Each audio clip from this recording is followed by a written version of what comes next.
Hello guys, welcome back to my channel Disha Vlogs and this is a small update about मैंने एक series निकाल रखी है। मैंने एक सीरीज चला रखी है दिशा व्लॉग्स जिसके 2 पार्ट्स ऑलरेडी आउट है एंड 2 पार्ट्स अभी मैं डालूंगी फर्दर। सो मैंने एक सीरीज निकाल रखी है गुड बाय सीरीज जिसके 2 पार्ट्स मैंने अभी डाले हैं, 2 अभी अपलोड करने बाकी हैं। तो अभी आपको वो वॉइस ओवर फॉर्मेट में देखने के लिए मिलेंगे क्योंकि वो शॉर्ट्स फॉर्मेट में मैंने शूट कर लिए थे। उसके बाद मैं प्रॉपर व्लॉग फॉर्मेट्स में वीडियोस अपलोड करूँगी। Till then stay tuned and yes do like share and comment.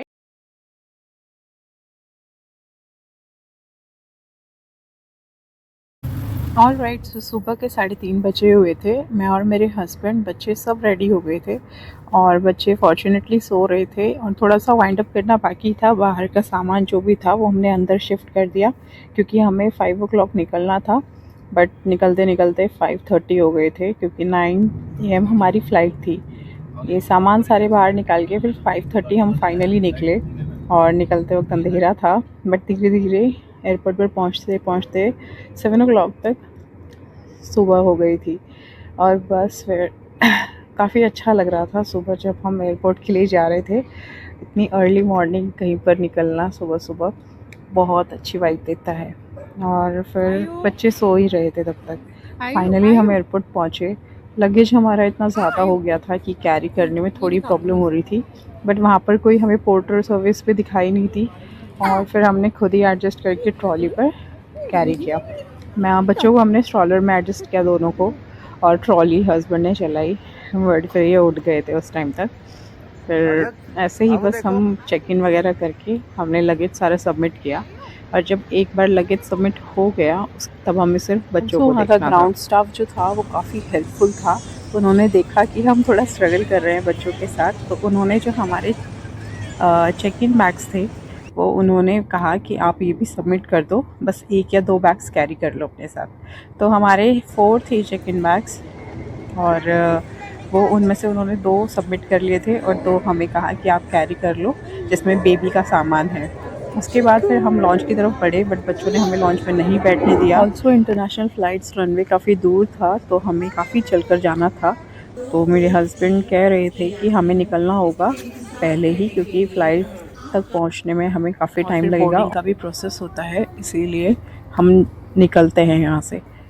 फिर हमने कुछ खाया नहीं था सुबह से, तो हमने वहाँ पर फूड कोर्ट में एंट्री ली और वहाँ पर फिर हमने कुछ खाया मॉर्निंग में एज अ ब्रेकफास्ट। बट मैंने वहाँ पे एक चीज़ रियलाइज़ की कि जो नॉर्मल आउटसाइड एयरपोर्ट जो फ्रेंचाइजीज़ होते हैं ये बर्गर पिज़्ज़ा वगैरह की, उससे एयरपोर्ट के अंदर कॉस्ट जस्ट डबल होती है। हमें एक मील 650-700 अराउंड पड़ी थी, जो कि मुझे बहुत एक्सपेंसिव लगा। उसके बाद फिर हमने बोर्ड किया और अपनी अपनी सीट्स ली। यहाँ पर एयर होस्टेस इंस्ट्रक्शंस दे रही थी कि आप अपनी सीट बेल्ट वगैरह अच्छे से फास्टन कर लें, बेबीज़ को भी सीट बेल्ट्स पहना कर ही बिठाएं।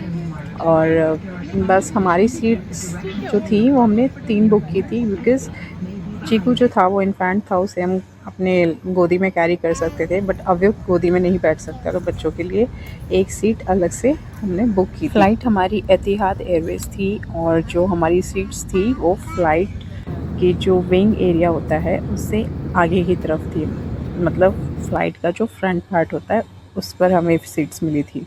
वो भी अच्छा है कि हमें एक ही रो में तीनों सीट्स मिल गई, वरना कई बार ऐसा होता है कि आपको है ना अलग अलग डिवाइड होकर सीट्स मिलती है, एक आगे 2 पीछे है, इस तरह से अरेंजमेंट्स मिल जाती हैं टाइमली जो अवेलेबल होता है वैसे।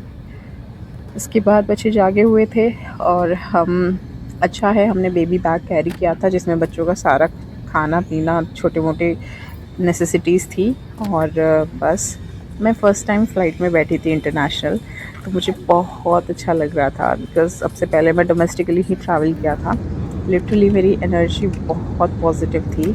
और यहाँ पर एक चीज़ बहुत अच्छी लगी, बच्चों को इंगेज करने के लिए एक्टिविटी बुक थी एक छोटी सी, और इन्फेंट्स के लिए बेबी फूड भी मिला था जो एक छोटा सा जार था जिसमें वेजिटेबल प्योरी थी।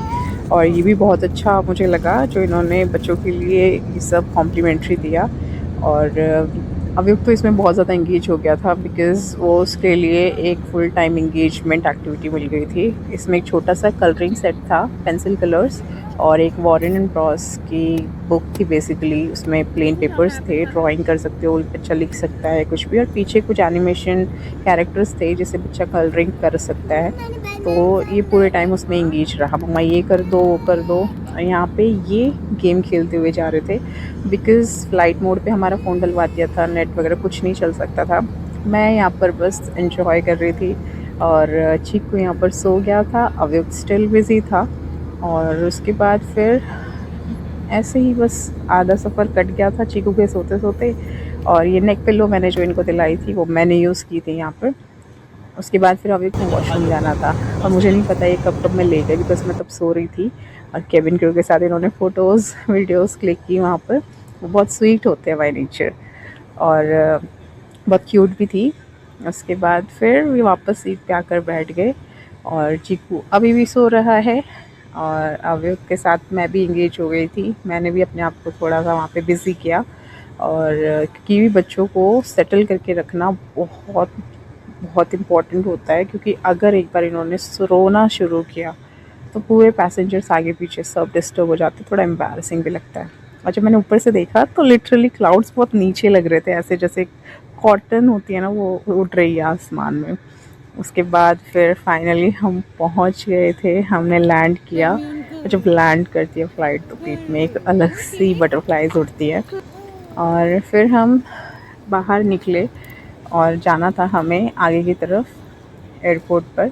वहाँ पर एक छोटा सा प्रोसीजर होता है कि अगर आप इंटरनेशनली आए हो तो आपकी चेकिंग्स होती हैं, आपकी आईडीज़ वगैरह सब कुछ, आपके फ़ोटोज़ क्लिक होते हैं और नेम वगैरह पूछा जाता है, वेरिफिकेशन होती है आई गेस। तो प्रॉपर वो सब हुआ था मेरा और बच्चों का, क्योंकि इनके पास ऑलरेडी यूएई की आईडी थी, इनके साथ ऐसा कुछ नहीं हुआ था।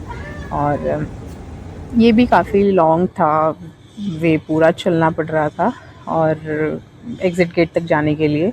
बट यहाँ पर एक फैसिलिटी अच्छी थी कि आपको ज़्यादा चलने की ज़रूरत नहीं है। एक छोटी सी कार्ट होती है ना, ड्राइविंग कार जैसे चलती है, उसमें मतलब एक सर्विस थी कि आप बस एक पॉइंट तक चल के आ जाओ, वहाँ से आगे फिर ये आपको छोड़ देंगे आगे तक। तो काफ़ी एरिया कवर हो गया था। ये इंडिया वाले एयरपोर्ट पे मैंने नहीं देखा। और फिर ऐसे ही करते करते हम बस एग्ज़िट गेट तक पहुंच गए थे। वहाँ पर इनके फ्रेंड आए हुए थे, इनकी गाड़ी लेकर 2-3 फ्रेंड्स आए थे हमें रिसीव करने के लिए। उन्होंने हमें रिसीव किया। एक्चुअली उन्होंने हमें गाड़ी हैंडओवर की और उसके बाद फिर वो अपनी गाड़ी भी लाए थे। वहाँ से वो अपनी गाड़ी में निकल गए और हमने अपनी गाड़ी लेकर हम अपना निकल गए थे। बच्चे तब तक उठ चुके थे दोनों। और बस फिर मुझे अपनी गाड़ी में बैठकर जो मैंने वहाँ से यूएई की जर्नी स्टार्ट की कि कैसा है, तो बहुत ही डिफरेंट वाइब थी। बहुत मुझे अलग फील हो रहा था क्योंकि इंडिया में तब तक विंटर स्टार्ट हो चुके थे और यहाँ पर स्टिल अभी भी समर्स चल रहे हैं। और जो कपड़े हमने पहने हुए थे ना, इसमें भी हमें गर्मी लग रही थी। और 12 अराउंड हमें बज गए थे दोपहर के और फिर से भूख लग रही थी। तो इन्होंने मुझे दिखाते हुए रास्ता, ये चीज़ है वो सब इंट्रोड्यूस कराते हुए हमें आगे ये लेकर गए एक रेस्टोरेंट में। दुबई के बहुत अच्छा रेस्टोरेंट है, साउथ इंडियन। वहाँ पर हम पहुँचे और थोड़ा सा वहाँ पर फ्रेश अप वगैरह हुए। फिर जो मैंने वहाँ पे आसपास क्राउड देखा ना, अब तक तो इंडियंस को देखने की आदत थी, वहाँ पर मुझे हर कंट्री का पर्सन दिखाई दे रहा था, तो बहुत डिफरेंट वाइब फील हो रही थी मुझे वहाँ पर। उसके बाद इन्होंने हमारे लिए साउथ इंडियन ऑर्डर किया और वहाँ पर मोस्टली नॉन-वेज ऑप्शन ज़्यादा होते हैं बिकॉज़ सारे आउटसाइडर्स होते हैं वहाँ पे। वेजिटेरियन मेन्यू बहुत कम होता है, लिमिटेड रेस्टोरेंट्स होते हैं। हमने वहाँ पर फिर खाया पिया और मैं बता नहीं सकती लिटरली मेरी ये जर्नी इतनी एक्साइटिंग थी, इतनी अमेजिंग थी कि मुझे एक पर्सन भी अपने कंट्री की याद नहीं आई या मुझे ऐसा फील नहीं हुआ कि मैं इंडिया से माइग्रेट कर रही हूँ। बिल्कुल थी, मुझे कुछ ऐसा नेगेटिव या बहुत कुछ सैड फील नहीं हुआ। तो ये मेरी टोटल जर्नी थी। इसके बाद फिर हम एक इनकी फ्रेंड के पास मूव हुए थे, जो इनका एक ग्रुप है, उनके पास हम गए थे। और आगे की स्टोरी कैरी फॉरवर्ड होगी नेक्स्ट व्लॉग में। और आप मेरा चैनल सब्सक्राइब कर लेना अगर आप न्यू यूज़र हैं।